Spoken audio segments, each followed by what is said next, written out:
Good morning, children. Today we are going to start with another topic of life process, that is excretory system. Now, what is excretion? Excretion is a biological process which plays a vital role by eliminating toxin and other waste products from the body. In plants and animals, including human beings, as a part of metabolism, lot of waste products are produced. Plants usually excrete through the process of transpiration, and animals excrete the waste in different forms such as urine, sweat, feces, and tears. Among all of these, the usual and the main form of excretion is the urine. And how is urine being formed, which is a part of excretory system?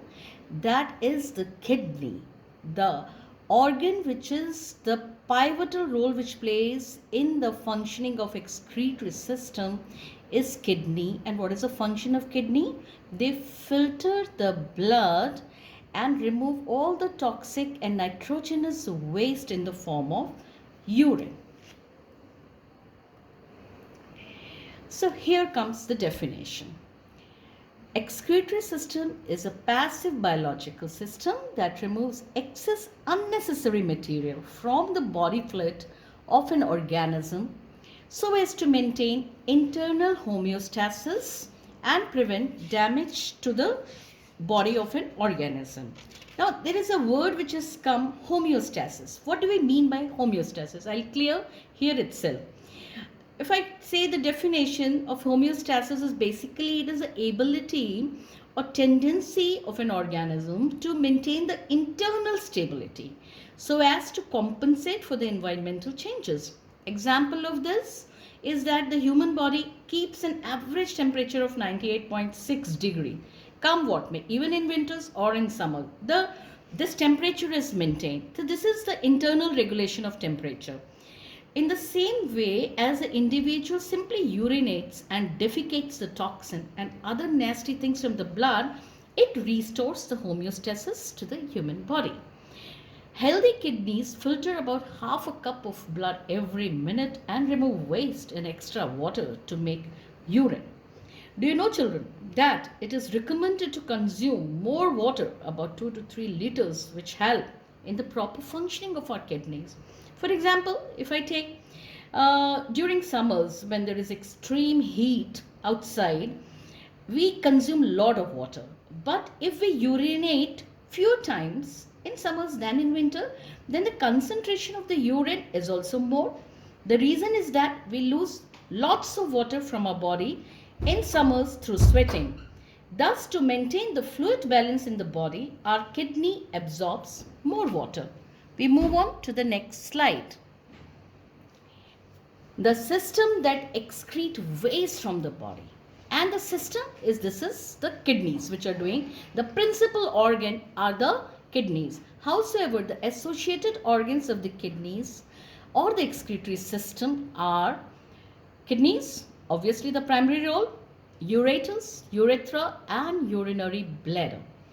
And there are several other parts of the body that are also involved in this process, such as sweat glands by producing sweats, the liver, which is chiefly converting fats into, I can say, fatty acids, and accumulation of the fats results in the liver diseases. Then the lungs, which is giving us carbon dioxide out of the body, it is eliminating, and obviously the kidney system.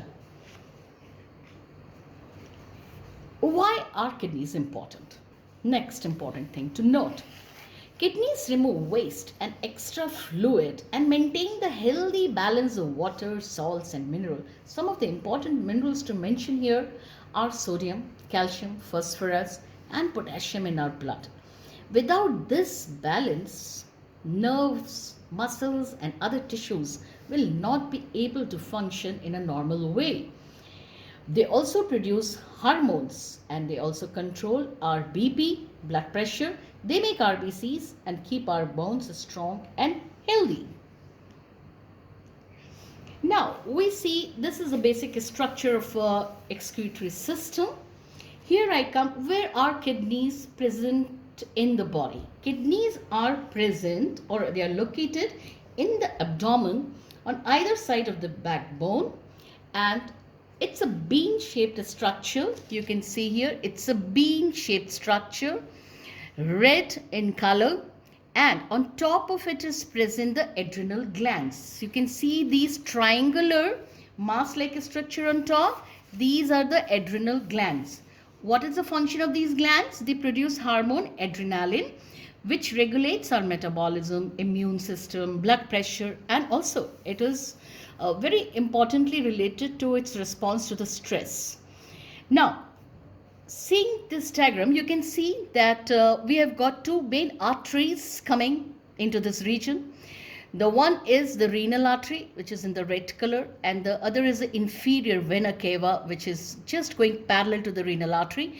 Inferior vena cava is the main vein which collects blood from all the abdominal regions and conveys it to the heart and empties into the right auricle. Now, this is the structure of the kidney. This is made up of it. If I consider one bean-shaped structure, it is split up into three parts. The pelvis, this part in the center, a bud-like where this renal artery enters. It's a bud-like structure which is called as pelvis. And on the later parts, we can see the medulla, which are the triangular structures you can see here, 1, 2, 3, 4, 5, 6, 7, and then on the top, which is pink, that is a cortex. Now this cortex and medulla are the regions which are having innumerable numbers of the functional unit of kidney, which we call this as nephron. We will study this in the next slide. From the kidney originates the ureter. What are ureters? They are the tubes which collects the filtered blood, and the filtered blood which is having all nitrogenous waste is what is urine. This passes through ureter. It comes into the urinary bladder, which is a muscular sac-like structure where urine is temporarily stored, and when there is an urge to pass the urine, it passes through the urethra, which is the outermost opening. Now, a descriptive structure here you can see of the longitudinal section of a kidney, which is made up of this pelvis, which enters, just now I said, as the triangular structures. These are the medulla region, and the outermost region is the cortex region. You can see there is both the supply of renal artery and renal vein. Now, we come to the basic structure here. We move on to the functional unit of the kidney, which is called as nephron. We'll study this just into the later part. Then simple notes on the kidney, which I would like to read. So every human has two pairs of kidney. Each kidney is made up of three sections: the renal cortex, the renal medulla, and the renal pelvis. Renal cortex, which you can see here, renal medulla, which you can see this one, and the renal pelvis, which is this structure. So I hope it's clear from this diagram. The blood arrives at the kidney via renal artery, which is split up into many afferent arterioles. These arterioles go to the Bowman's capsule of nephrons, which is a Bowman's capsule is a cup-shaped structure. We'll soon study this in the next slide, and a video also we'll be seeing, where the waste are taken out of the body by simple filtration, pressure filtration. Then we have got lot of fine peritubular capillaries which surrounds these nephron, which are the functional unit, where the substance can be taken in and out of the blood. The renal cortex is the outermost cover of the kidney, and medulla is the inner part. The renal pelvis take away urine away from the kidney via ureter, and the ureter then lead into the urinary bladder, just now as I said, and finally from there expelled out of the body through urethra.